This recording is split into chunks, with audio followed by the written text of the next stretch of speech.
Assalamualaikum warahmatullahi wabarakatuh. A'udzu billahi minasyaitonir rajim. Bismillahirrahmanirrahim. Alhamdulillahi rabbil alamin wassalatu wassalamu ala asyrafil anbiya'i wal mursalin wa ala alihi wa sahbihi ajma'in. Allahumma rabbi shrah li sadri wa yassir li amri wahlul 'uqdatam min lisani yafqahu qawli wa la hawla wa la quwwata illa billahil aliyyil 'azim.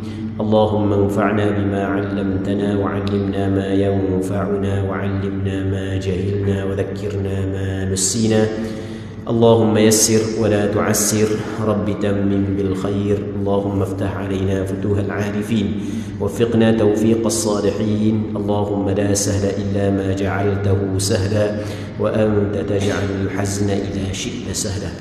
InsyaAllah kita sambung semula pengajian kitab Al-Azkar An-Nawawiyah yang dikarang oleh Imam Nawawi rahimahullahu subhanahu wa ta'ala wa nafa'ana Allahu bi'ulumihi fid darain amin.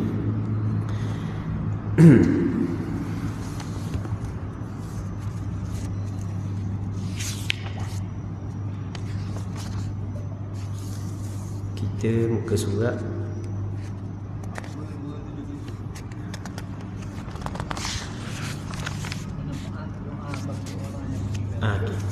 300 belahar ya. Manfaat doa bagi orang yang meninggal dunia. Itu tajuknya. Jadi kita masih lagi dalam tajuk yang berkait dengan kematian. Ulama bersepakat bahawa doa bagi orang mati bermanfaat dan pahalanya sampai kepada mereka. Dalil yang mereka gunakan adalah firman Allah Subhanahu wa taala, "Walladzina ja'u min ba'dihim yaquluna rabbana ighfir lana wa li ikhwanina alladhina sabaquna bil iman." Dan orang-orang yang datang sesudah mereka, sesudah Muhajirin dan Ansar, mereka berdoa, "Ya Tuhan kami, ampunlah kami dan saudara-saudara kami yang telah beriman lebih dahulu daripada kami." Masih banyak ayat lain yang semakna dengan ayat tersebut. Selain itu juga disebutkan dalam hadis Nabi sallallahu alaihi wasallam seperti berikut, "Allahumma ighfir li ahli Baqi'il Gharqad." Ya Allah, berilah keampunan kepada penghuni Baqi' Al-Gharqad. Sabda Nabi sallallahu alaihi wasallam, "Allahumma ighfir li hayyina wa mayyitina." Artinya, ya Allah, ampunilah orang yang masih hidup dan orang yang sudah mati di antara kami. Berbagai hadis yang lain. Muslimin muslimat yang dirahmati oleh Allah Subhanahu wa taala. Jadi tajuk yang diletak dalam terjemahan bagi kitab Al-Azkar An-Nawawi adalah manfaat doa untuk orang yang meninggal dunia. Dia pada asalnya adalah apabila kita meninggal dunia, maka habis dah waktu untuk kita beramal. Itu pada asalnya. Pada asalnya waktu kita beramal ini adalah sebelum kita meninggal dunia. Jadi sebelum daripada kita meninggal dunia, itu adalah peluang untuk kita beramal. Apabila kita mati, maka tak ada dah peluang untuk kita beramal. Cuma di sana ada beberapa perkara yang dilakukan oleh orang yang hidup, ia bermanfaat kepada si mati. Antaranya adalah berdoa. Dan berdoa kepada si mati, ia bermanfaat kepada si mati, adalah hal yang berlaku kesepakatan di kalangan ulama tanpa ada khilaf. Imam Nawawi mendatangkan 3. Yang pertamanya dalil daripada Al-Quran, yang keduanya dalil daripada hadis, yang ketiga juga daripada hadis. Cuma Imam Nawawi ketika mendatangkan 3 dalil ni, Imam Nawawi bukan 3 dalil ni saja, banyak dalil-dalil yang lain. Sebab itulah berlaku kesepakatan di kalangan ulama. Antaranya ayat Al-Quran yang kita baca tadi, "Walladzina ja'u min ba'dihim yaquluna rabbana ighfir lana wa li ikhwanina alladhina sabaquna bil iman." Orang yang datang kemudian, mereka itu berdoa, "Wahai Tuhan kami, berilah keampunan kepada kami dan berilah keampunan kepada orang yang telah mendahului, saudara-saudara kami yang telah mendahului kami dengan beriman kepadamu ya Allah." Begitu juga Nabi sallallahu alaihi wasallam pernah berdoa kepada penghuni perkuburan Baqi' Al-Gharqad. Baqi' adalah perkuburan di Madinah.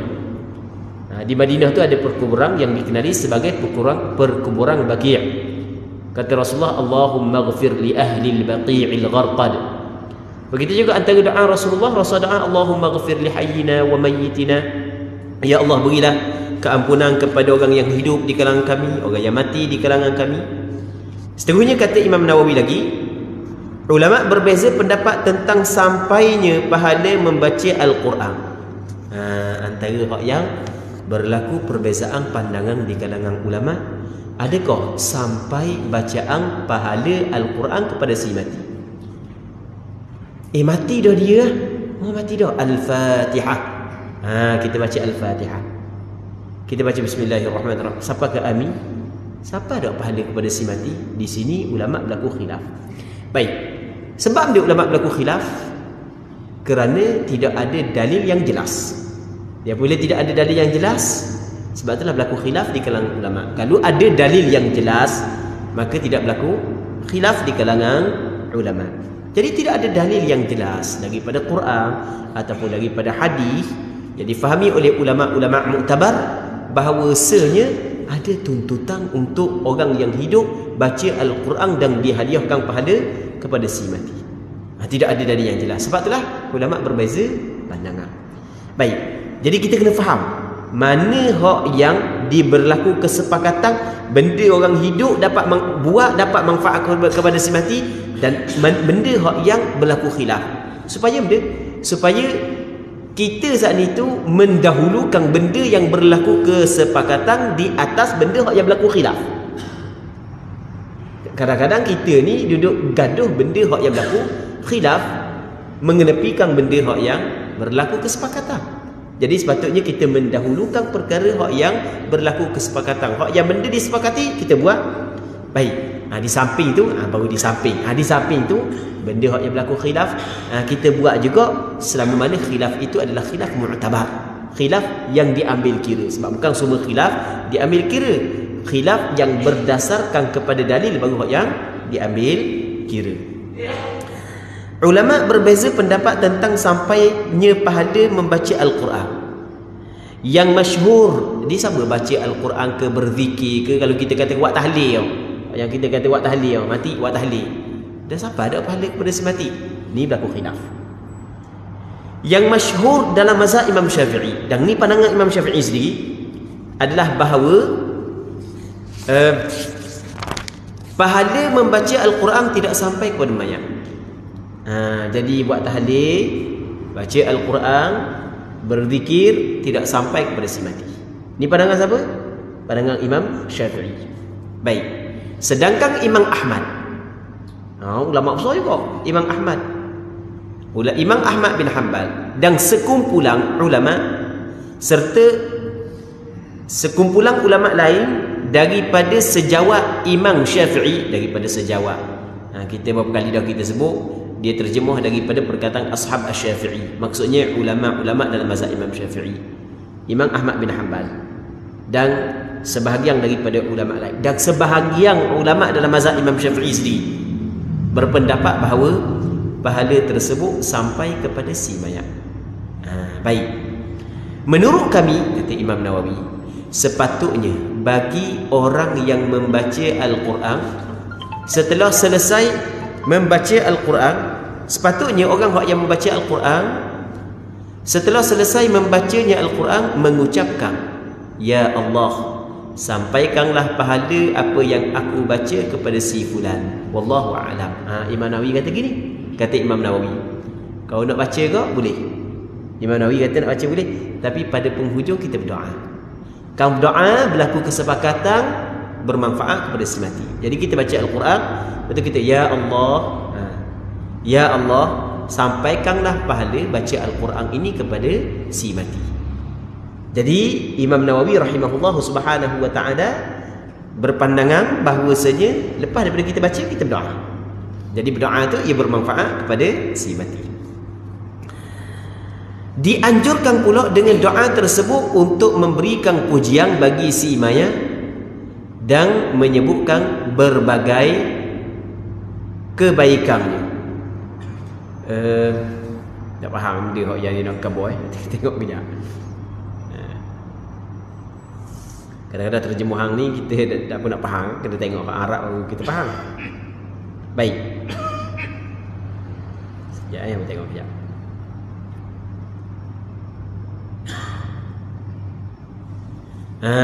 Dia hak yang dalam kitab Arab dia kata wa istahabbu thana'u 'ala al-mayyiti wa dhikru mahasini. Okey, ni bab lain pula ni.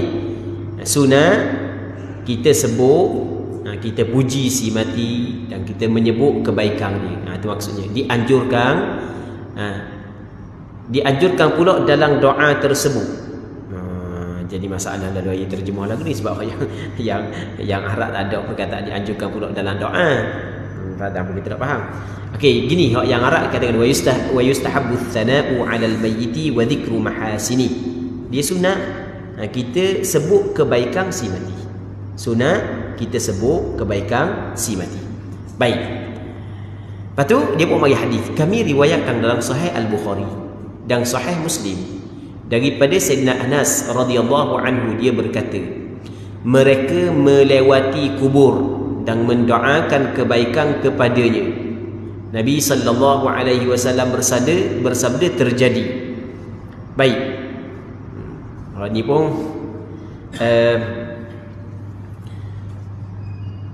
okey, dia kata mana mereka melewati kubur. Dia kalau kira hak yang dalam hadisnya dia sebut marru bi janazah. Mereka melalui kok satu jenazah. Asalnya mereka melalui kok satu jenazah. Lepas tu apabila mereka melalui kok satu jenazah, fa athnau 'alaiha khaira. Bukan dah mendoakan kebaikan, bukan mendoakan kebaikan. Mereka memuji kebaikan kepada jenazah tersebut. Mereka sebut kebaikan. Maka Nabi sallallahu alaihi wasallam Rasulullah bila dengar sahabat memuji sahabat menyebut kebaikan si mati, maka kata Rasulullah wajib. Kemudian mereka melewati kubur dan mendoakan keburukan kepadanya. Bukan mendoakan, ya fa'athna wa 'alaiha khairani syarrani, maksudnya mereka menyebut keburukan kepada si mati tersebut. Baik. Jadi lepas tu Nabi sallallahu alaihi wasallam bersabda terjadi. Umar bin Al-Khattab radhiyallahu taala anhu bertanya, apakah yang telah terjadi? Baginda sallallahu alaihi wasallam menjawab, hadza athnaytum alaihi khairan fawajabat lahul jannah wa hadza athnaytum alaihi syarran fawajabat lahun nar. Antum syuhada'ullahi fil ard. Ini yang kamu doakan kebaikan untuknya telah terjadi dan wajib baginya masuk syurga, dan ini yang kamu doakan keburukan baginya telah terjadi dan wajib baginya masuk neraka. Kamu adalah saksi-saksi Allah di muka bumi. Okay, maksud dia gini, hadis ni biar terjemahan dia kita dah cara lah. Kita hugah hak kita. Gini. Jadi sekarang ni muslimin muslimat yang dirahmati oleh Allah Subhanahu wa taala, para sahabat melalui kok satu jenazah. Ketika tu para sahabat bersama dengan Rasulullah. Maka sahabat bila tengok jenazah ni kenal orang hak yang mati ni, maka mereka pakat puji jenazah tersebut. Sebab jenazah ni masa hidup di atas dunia dia di antara orang hak yang baik, orang hak yang kuat membela agama Islam, orang hak yang kuat membela Nabi sallallahu alaihi wasallam. Maka sahabat kata orang baik ni orang mati ni. Sahabat kata, apabila sahabat kata orang baik hak yang mati ni, maka kata Rasulullah wajib. Maksudnya wajib didapat syurga Allah Subhanahu wa taala. Lepas tu kemudian lalu pula para sahabat bersama dengan Rasul satu jenazah yang lain. Dok sebut ni teruk ni orang ni lawang Nabi ni, orang ni yang memusuhi Nabi, menyembunyikan permusuhan dalam hati. Sahabat sebut keburukan dia. Maka kata Nabi sallallahu alaihi wasallam wajib. Jadi Sayyidina Umar pelik. Hak tadi puji pun kata wajib, hak yang kata hak cela pun, hak yang kata sebut keburukan pun kata wajib. Maka Sayyidina Umar tanya kepada Nabi sallallahu alaihi wasallam, sebab anda pun kata wajibat tu wahai Rasulullah. Kata Rasul, hadza athnaytum alaihi khaira, ni mung sebut kebaikan untuk dia, maka fawajabat lahul jannah, maka wajib baginya syurga. Kata Rasul, wa hadza athnaytum alaihi syarra, hak ni mung sebut keburukan untuk dia, maka fawajabat, maka wajib lahun nar, baginya neraka. Sebab dia kata Rasul, antum syuhada'ullahi fil ard, mung adalah saksi Allah pada muka bumi. Baik, muslimin muslimat yang dirahmati oleh Allah Subhanahu wa taala. Allah Subhanahu wa taala, ni kita kena faham dulu untuk kita faham hadis ni. Sebab kalau kita silap faham hadis ni, jadi kalau orang buat jahat pakak sebut baik syurga. Orang buat baik pakak sebut jahat jadi ahli neraka. Jadi kalau kita silap faham hadis ni, nanti dulu. Baik. Sekarang ni kita kena faham asas dulu. Allah Subhanahu wa taala memberi syurga ataupun membalas kebaikan, membalas syurga kepada hamba Allah Subhanahu wa taala atas kebaikan, amalan kebaikan hak yang dia buat. Sebagaimana Allah Subhanahu wa taala berfirman dalam Al-Quranul Karim, udkhulul jannata bima kuntum ta'malun. Masuklah kamu ke dalam syurga dengan sebab apa hak yang telah kamu beramal. Begitu juga ahli neraka masuk ke dalam neraka Allah Subhanahu wa taala kerana kejahatan hak yang dia buat. فأما من Allah Subhanahu wa taala sebut dalam Al-Quran, wa amma man khaffat mawazinuhu فأما من ثقلت موازينه فهو في عيشة راضية وأما من خفت موازينه فأمه هاوية وما أدراك ما هي نار حامية.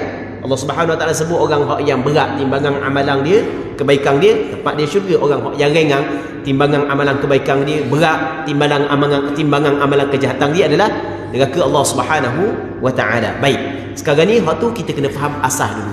Cuma di sana ada sebahagian daripada orang yang melakukan kejahatan yang mana kejahatan dia saat itu bukan syirik, maka Allah Subhanahu wa taala mengampun dosa tersebut. Tapi bagi orang yang Allah taala kehendaki.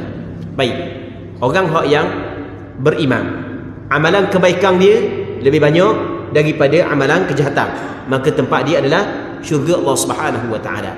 Orang yang banyak kejahatan dia berbanding dengan kebaikan, tapi dia mati dalam keadaan beriman, maka kalau Allah Ta'ala kehendak untuk diampunkan dosa dia, Allah Subhanahu Wa Ta'ala ampunkan dosa dia. Sebagaimana Allah Subhanahu Wa Ta'ala berfirman dalam Al-Quran Al-Karim, Inna Allaha la yaghfiru an yushraka bihi wa yaghfiru ma duna dhalika liman yasha. Allah Ta'ala tidak mengampun dosa syirik, tetapi Allah Ta'ala mengampun dosa selain daripada dosa syirik liman yasha, bagi mereka yang Allah Ta'ala kehendak.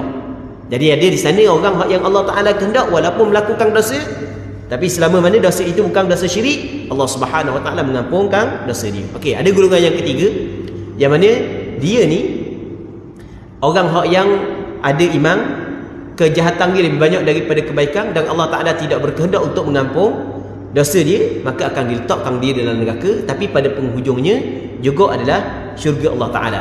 Yang keempat, orang yang mati dalam keadaan kufur, maka terus dalam neraka Allah Subhanahu Wa Ta'ala, kekal selama-lama di dalamnya. Hadis ni ketika sahabat menyebut bahawasanya orang ni baik, bertepatan dengan apa yang dia sebut saat itu dengan perbuatan orang tersebut. Orang ni sahabat sebut jahat, memang bertepatan dengan benda yang ada pada dia.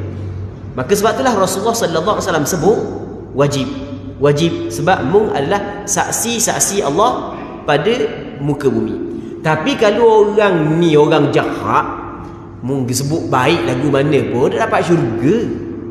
Kalau orang ni orang kafir mati dalam keadaan dia kafir, dia pakat ramai upah belaka orang Islam. Mung kalau aku mati, mung pakat kata aku orang Islam belaka, mung pakat kata aku orang baik belaka. Adakah dikirakan dia orang baik? Tidak. Bukan kerana perkataan seseorang saat itu orang tu masuk syurga, bukan kerana perkataan seseorang orang tu masuk neraka. Sebab apa dia? Sebab masuk syurga ataupun neraka ini adalah berdasarkan kepada apa yang dia buat. Baik. Wa qul i'malu, hendaklah kamu beramal. Muslimin muslimat yang dirahmati oleh Allah Subhanahu wa taala. Perkataan antum syuhadaullahi fil ard, kamu adalah saksi-saksi Allah pada muka bumi. Saksi-saksi Allah Subhanahu wa taala pada muka bumi ini, perkataan ini adakah merujuk kepada para sahabat sahaja ataupun ke semua orang Islam? Berlaku khilaf di kalangan ulama. Sebagian ulama mengatakan antum syuhadaullahi fil ard, Rasul khitab kepada sahabat. Rasul khitab kepada sahabat, maka hak yang menjadi saksi, hak yang diterima adalah para sahabat. Sebagian daripada ulama kata antum ni memang Rasul khitab kepada para sahabat, tapi bukan khusus kepada para sahabat, bahkan setiap orang beriman menjadi saksi-saksi bagi Allah Subhanahu wa taala terhadap hamba Allah pada muka bumi. Seterusnya katanya, Kami riwayatkan dalam Sahih Al-Bukhari daripada Abul Aswad. Dia berkata, aku datang ke Madinah dan bertamu ke tempat Umar bin Al-Khattab radhiyallahu taala anhu. Selang beberapa waktu, lalulah rombongan penghantar jenazah. Dan si mayat didoakan kebaikan. Sama juga saat ini, bukan doakan kebaikan, mereka sebut kebaikan. Umar mengatakan terjadi. Kemudian lalulah rombongan penghantar jenazah dan si mayat didoakan kebaikan. Umar mengatakan terjadi. Kemudian lalu rombongan penghantar jenazah dan si mayat didoakan keburukan. Umar mengatakan terjadi. Aku tanya, apa yang terjadi wahai Amirul Mukminin? Dia menjawab, aku mengatakan seperti yang disabdakan oleh Nabi sallallahu alaihi wasallam, ayyuma muslimin syahida lahu arba'atun bi khair adkhalahu Allahul jannah. Faqulna wa thalatha, qala wa thalatha. Faqulna wa thnan, qala wa thnan. Thumma lam nas'alhu 'anil wahid. Maksudnya, setiap muslim yang disaksikan oleh 4 orang akan kebaikannya, pasti Allah Ta'ala memasukkannya ke dalam syurga. Kami tanya, kalau 3 orang? Beliau menjawab 3 juga. Kami tanyakan, kalau 2 orang? Beliau menjawab 2 juga. Kemudian kami tidak bertanya kepada beliau tentang seorang. Seorang kami tak tanyalah. Hadis-hadis yang serupa dengan hadis di atas cukup banyak. Banyak lagi hadis-hadis yang lain. Muslimin muslimat yang dirahmati oleh Allah Subhanahu wa taala. Mungkin apa hak yang diamalkan oleh sebahagian daripada masyarakat di tempat kita. Hamba tengok hak yang antara tempat hak yang diamalkan kawasan ni, kawasan Batu Buruk ni ada. Hamba pernah sembahyang jenazah di sini, jadi makmum. Lepas lepas duduk sembahyang, orang benda tu imam kata lagu mana? Apakah kita nak kata ke atas mayat ini? Maka orang kata baik. Apakah kita nak kata ke atas mayat ini? Orang ramai-ramai tu orang kata baik. Apakah kita nak kata atas mayat ni? Ramai-ramai kata baik. Baik. Jadi mungkin dia mengambil daripada hadis ini. Mungkin ambil daripada hadis ini. Baik. Cuma soal kalau hamba kata ke tak, tu kita bincang ke dia tu. Cuma hamba nak cerita dulu. Sebenarnya kata gitu tidak menjadi masalah. Tidak menjadi masalah. Hamba sendiri hamba nak kata. Hamba lepas bila saya hamba nak kata benda tu. Orang tanya, dah nak kata tak? Ada yang katalah. Baik. Sebab para sahabat tidaklah lepas dulu sembahyang dia kata lagu ni. Secara kebetulan jenazah selalu disebut. Tapi kalau orang nak kata pun, kalau ada sandaran, dia kata sandaran ada ni, tak ada masalah. Dah tahu dah jelas hak yang mati tu tak baik mana. Okey, ya, perkataan khair ni bukan hanya melibatkan perbuatan dia. Khair ni juga kembali kepada iman. Kerana di sana ada hadis kata Nabi sallallahu alaihi wasallam, yakhruju minan nari man qala la ilaha illallah wa fi qalbihi mithqalu dzarratin min khair.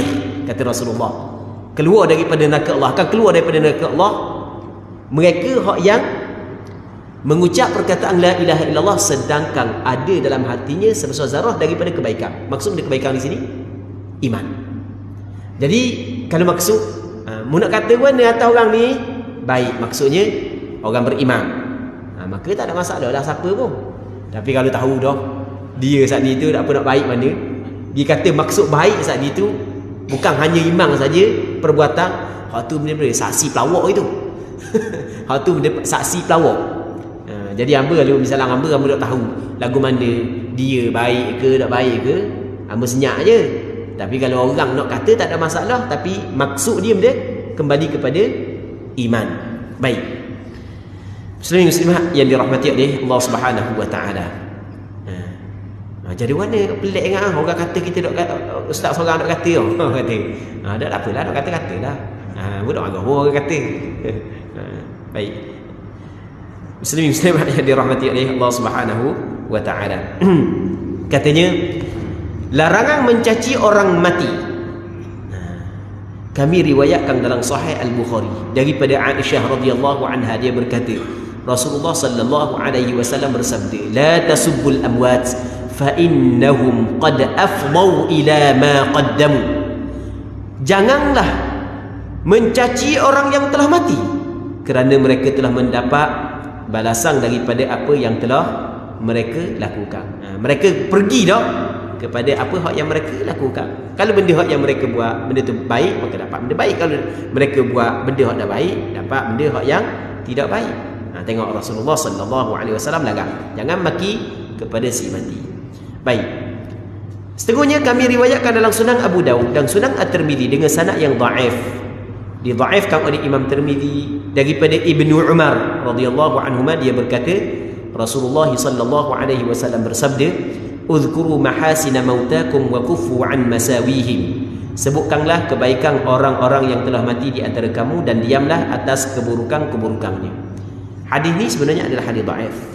Tapi walau bagaimanapun ulama fiqh tetap mengatakan dilarang kita menyebut keburukan si mati selepas daripada si mati meninggal dunia, melainkan ada pengecualian. Benda pengecualian nanti kita akan tengok apa hak yang akan disebut oleh Imam Nawawi rahimahullah subhanahu wa ta'ala. Imam Nawawi ada menyebut dalam hal-hal tertentu boleh kita sebut keburukan si mati dalam hal-hal tertentu. Baik. Tapi kalau kita tengok hadis yang di bawah ni walaupun dhaif tapi dikuatkan oleh hadis yang pertama. Hadis yang pertama adalah sahih, hadis dikeluarkan oleh Imam Bukhari rahimahullah subhanahu wa ta'ala.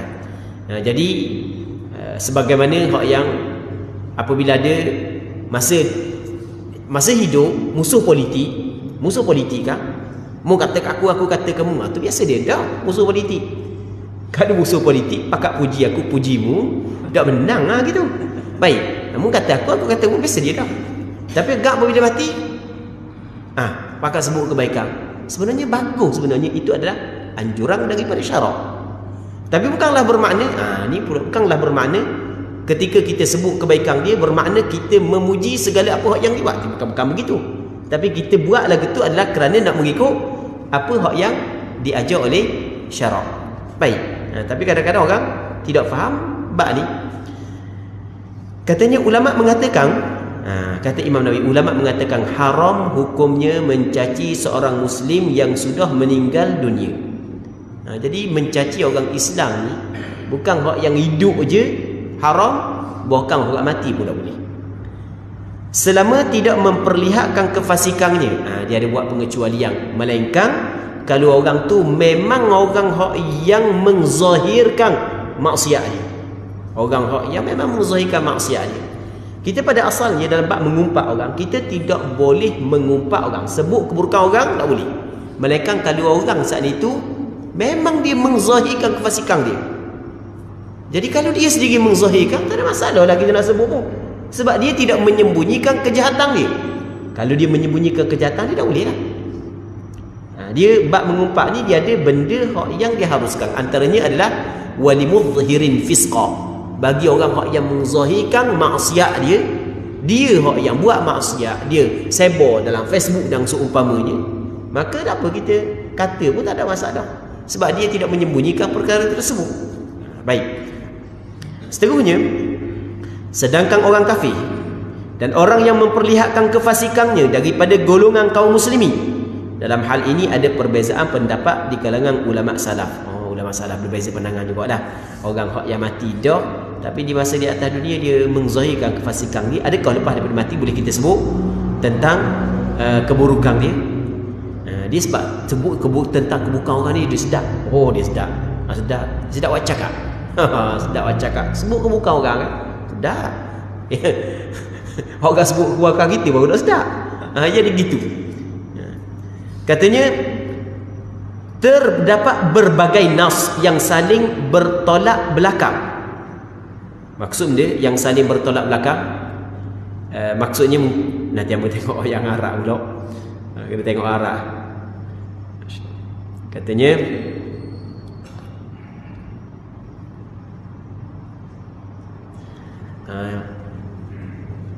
maksudnya dia dalam kitab asal waja'at fihi nususun mutaqabilah. Maksudnya dalam bab ni ada nas-nas yang sekali nampak boleh, sekali nampak tak boleh, maksudnya bertentangan. Baik. Jadi sebab itulah berlaku khilaf di kalangan ulama. Kesimpulannya, kata Imam Nawawi rahimahullah subhanahu wa ta'ala, ketetapan larangan daripada mencaci orang mati seperti yang kami telah jelaskan dalam bab ini. Kata Imam Nawawi, ketetapan larangan daripada mencaci orang hak yang mati, seperti kami telah sebut dalam bab tadi. Maksudnya larangan mencaci orang mati, melainkan kalau orang kafir. Banyak sekali nas yang menyebut akan bolehnya mencaci orang jahat. Di antaranya adalah kisah-kisah yang Allah Subhanahu wa taala, di antaranya adalah kisah-kisah yang Allah Taala ceritakan dalam Al-Quran. Dalam Quran ada tak Allah Taala cerita kisah Firaun? Ada. Dan Firaun apa mana? Mati lama dah. Jadi bermakna boleh. Maksudnya ada orang yang boleh kita sebut kejahatan dia. Firaun orang dah sebut semua. Sampai ni kalau orang jahat sebut kata macam Firaun ni, padahal tak jumpa pun Firaun. Sampai tahap tu macam Firaun ni. Tu sebut kejahatan orang. Tapi disebut benda tu dalam Al-Quranul Karim. Jadi ada hadis yang Rasulullah larang sebut kejahatan orang mati. Tapi dalam masa yang sama, dalam Al-Quran sendiri ada ayat-ayat yang menceritakan tentang kejahatan orang-orang tertentu pada suatu ketika dahulu. Jadi bermakna seolah-olah boleh mencaci orang hak yang meninggal dunia. Jadi kata ulama, hak boleh saat itu orang hak yang jahat, orang hak yang menzahirkan kejahatan dia. Di antaranya katanya, dan Allah Ta'ala perintahkan kita untuk membacanya serta menyebarluahkannya. Tabbat yada abi lahabin wa tab. Kan tu Al-Quran kan? Tu menceritakan tentang dia Abu Lahab. Jelas dia sebut benda panggilan yang masyhur bagi Abu Lahab. Dan diperintah kepada kita baca. Al-Quran ni dituntut kepada kita baca. Dia ada pula setengah orang tu. Ni setengah orang ni. Tak tahu dia ambil mana fahaman ni. Dia kata surah Tabbat yada abi lahabin wa tab, tak comel mana baca. Dia kata tak comel mana baca. Sebab dia, sebab Abu Lahab tu kuat dara Rasulullah, takut menyakiti hati Rasulullah. Tu tak tahu khurafat ambil mana, tak tahu. Khurafat ambil mana tak tahu tu. Tapi ada tu, ada sebenarnya. Dia kata tak comel mana baca. Tu dah kena tu. Hak tu reka, hak tu mengaku. Kan itu adalah Al-Quran, dan kita dituntut untuk kita membaca Al-Quranul Karim. Dan Rasulullah sallallahu alaihi wasallam sendiri membaca Al-Quranul Karim, termasuklah Tabbat yada abi lahabin wa tab. Tak ada Rasulullah sampai kepada ayat sebelum surah, sebelum Tabbat yada abi lahabin wa tab sampai ke Tabbat yada abi lahabin wa tab Rasulullah lakah. Tak ada. Baik. Jadi Rasulullah sallallahu alaihi wasallam baca. Setiap bulan Ramadan Rasul khatam Quran. Dan pada tahun kewafatan Rasulullah sallallahu alaihi wasallam, ataupun pada tahun yang akhir lah, Ramadan yang akhir, malaikat Jibril mari bertadarus dengan Nabi sallallahu alaihi wasallam, dan lebih daripada sekali Rasulullah sallallahu alaihi wasallam khatam Quran bersama dengan malaikat Jibril alaihi salam. Seterusnya kata dia lagi, seperti hadis Rasulullah yang menyatakan tentang Amr bin kena tengok Arab pula. Sebagaimana Amr bin Luhai, sebagaimana tentang hak yang Rasulullah sallallahu alaihi wasallam sebut tentang Amr bin Luhai dalam hadis yang diriwayatkan oleh Imam Bukhari daripada Abi Hurairah, kata Rasulullah sallallahu alaihi wasallam, ra'aitu Amr bin Amir al-Khuzai yajurru qusbahu fin nar. Aku melihat Amr bin Amir al-Khuzai, dia eret usuh dia dalam neraka. Dah buat apa jadi gitu? Kerana perbuatan jahat dia. Benda perbuatan jahat dia, dia adalah orang yang mula-mula buat masuk berhala di Mekah. Orang yang mula-mula mengubahkan agama Nabi Ibrahim adalah Amr bin Luhai. Dia pergi ke negara Syam. Dia pun besar Mekah. Dia pergi ke negara Syam. Negara Syam ni adalah bumi para anbiya, masyhur bumi para anbiya. Masa tu negara Syam pun pakat sembah berhala dah. Dia kata muka sembah benda dia kata ni berhala. Ni kami sembah ni sebab kami minta ujang dengan dia, dapat ujang. Kami minta pertolongan, dapat pertolongan. Dia kalau benda tak jadi, orang tak ikut, tak sembah, benda tu jadi. Allah Subhanahu Wa Taala bagi istidraj. Sembah-sembah puja-puja, minta dapat. Kau tak asu. Baik. Dia pun minta sekok balik. Balik Mekah. Dia buat balik berhala di Mekah lah. mengubuhkan agama Nabi Ibrahim. Rasulullah sallallahu alaihi wasallam menyebut, Rasulullah melihat dia dalam neraka duk eret usuh. Baik. Kan Rasul sebut tentang dia kan? Baik. Satu. Yang keduanya adalah kisah Abu Righal. Abu Righal ni siapa? Abu Righal ni dia ada dua kisah.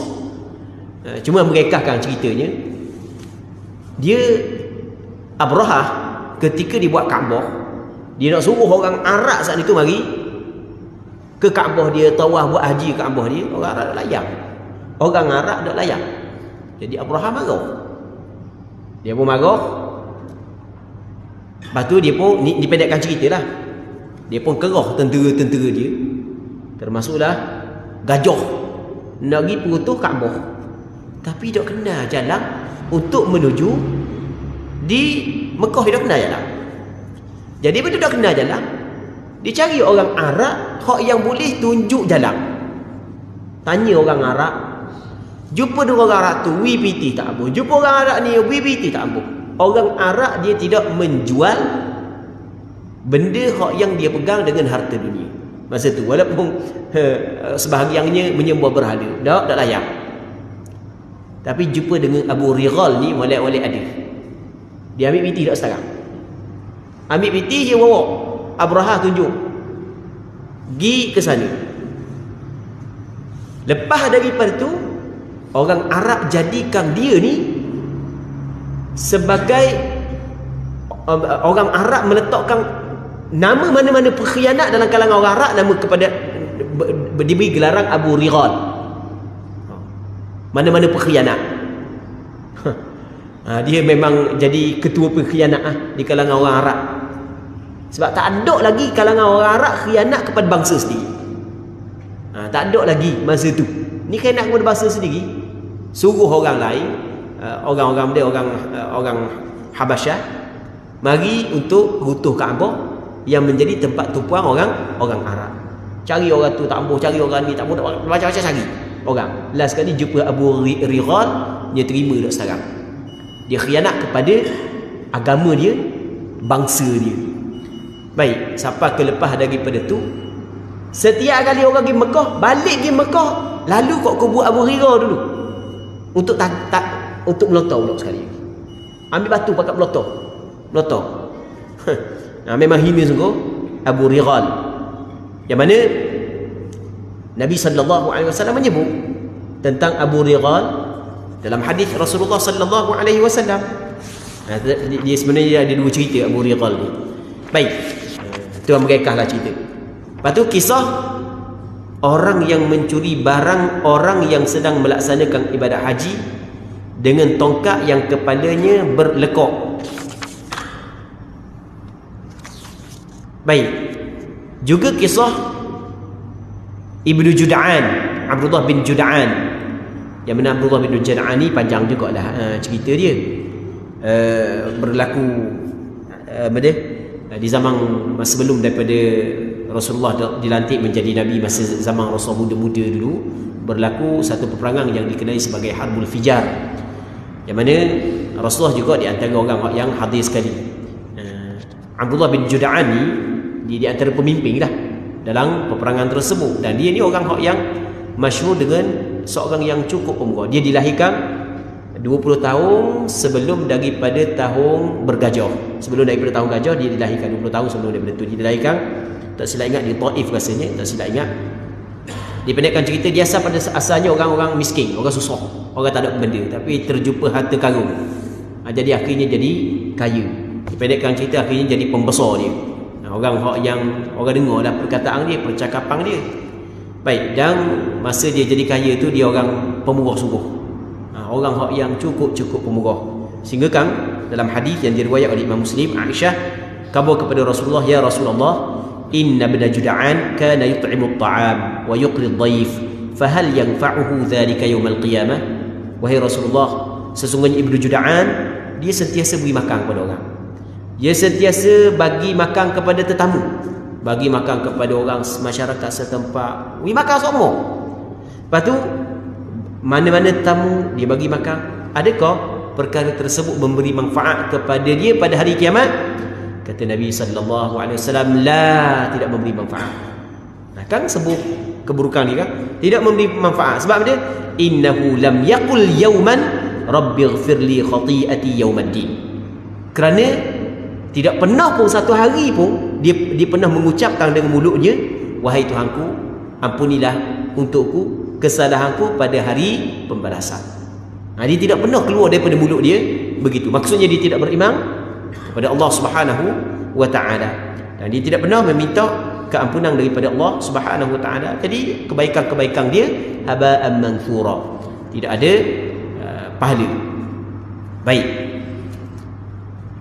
Katanya lagi,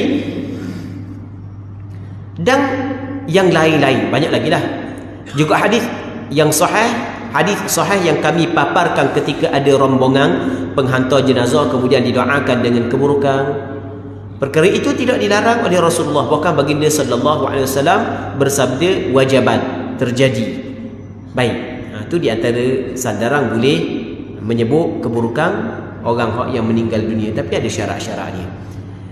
Para ulama berbeza pendapat dalam menyimpulkan nas-nas ini, tetapi yang paling tepat adalah orang-orang kafir yang mati boleh disebutkan keburukannya. Orang kafir apa? Sebut keburukannya. Baik, kenapa boleh sebut keburukan dia orang kafir? Sebab maksiat yang dibuat adalah maksiat yang paling besar sekali. Kufur adalah maksiat yang paling besar. Tidak ada maksiat yang paling besar berbanding dengan kufur. Demikian pula orang mati daripada kalangan kaum muslimin yang suka memperlihatkan kefasikan. Dia menzahirkan kefasikan dia, kebid'ahan dan lain-lain. Dia menzahirkan perkara bid'ah yang dilarang oleh agama. Boleh disebutkan keburukannya apabila ada dugaan kuat terdapat kemaslahatan padanya untuk memperingatkan orang lain daripada keadaan dan kondisi mereka, serta untuk menolak apa yang mereka ucapkan dan katakan, selain agar mereka tidak dijadikan sebagai contoh tauladan dalam apa yang pernah mereka lakukan. Baik. Jadi apa hak yang disebut di sini secara ringkasnya adalah, kalau sekiranya orang hak yang meninggal dunia orang Islam tapi dia menzahirkan maksiat ataupun dia menzahirkan perkara bid'ah, maka boleh kita sebut keburukan mereka. Tapi sebut keburukan saat itu apabila ada masalah lah. Contoh untuk memberi peringatan kepada orang lain, supaya orang lain tidak menerima apa hak yang mereka katakan, apa hak yang mereka buat, supaya orang lain tidak ikut perbuatan hak yang jahat yang dilakukan oleh mereka. Tapi kalau sekiranya tidak ada sebarang hajat, maka kata Imam Nawawi tidak harus kita sebut. Itu kata akan tapi jika tidak ada kemaslahatan, tidak ada sebarang keperluan, tidak perlu menyebutkan keburukan mereka. Dengan penjelasan ini dapat kita sesuaikan kesimpulan nas-nas tersebut. Nampak nah yang bercanggah, ada yang kata boleh, ada yang kata tak boleh. Begitulah kesimpulannya. Para ulama juga sepakat untuk menyebutkan kelemahan dan kedhaifan seorang perawi. Baik.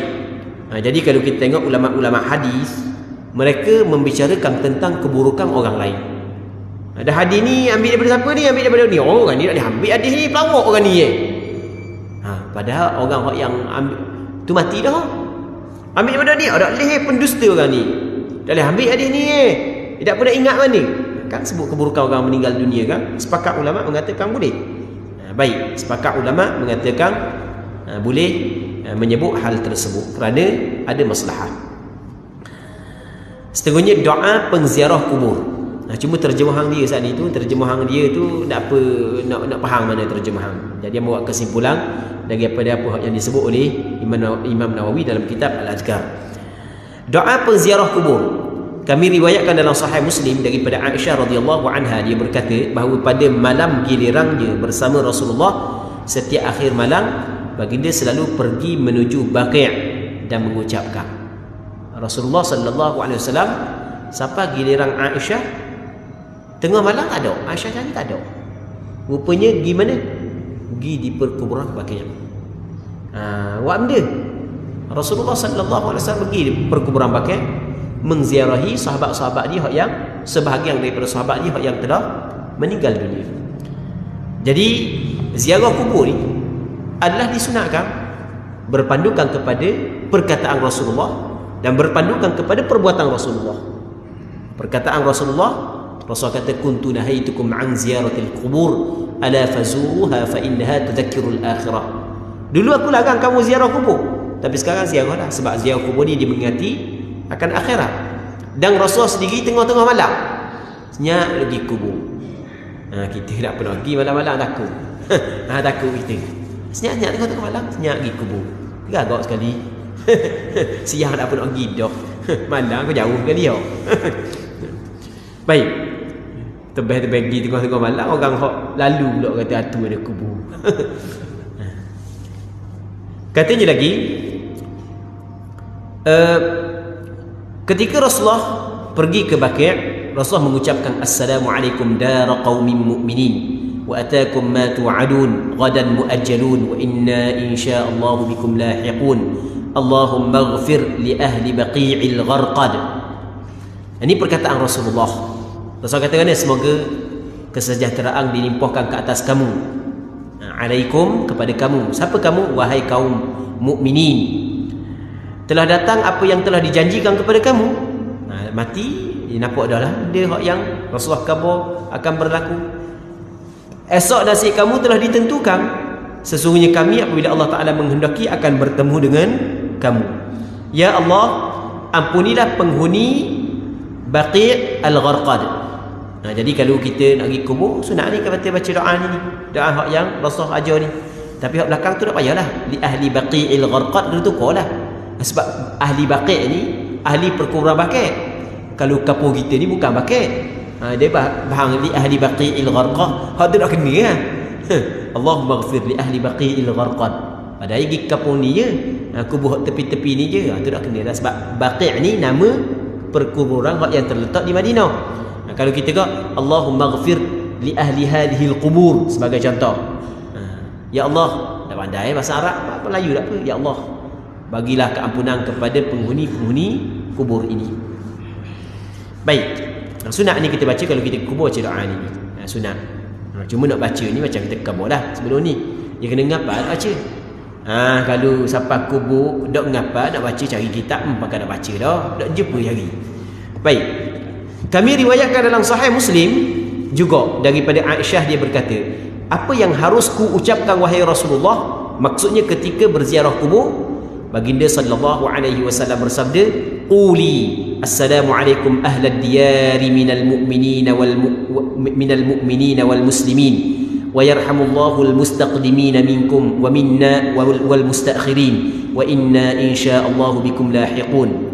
Artinya ucapkanlah perkataan tadi. Maksudnya keselamatan ke atas kamu, wahai penghuni kubur daripada kalangan kaum mukminin dan muslimin. Semoga Allah Ta'ala memberi rahmat kepada orang-orang yang telah mendahului kita daripada kamu dan daripada kami dan orang-orang yang akan datang berikutnya. Sesungguhnya kami apabila Allah Ta'ala menghendaki akan mengikut jejak kamu.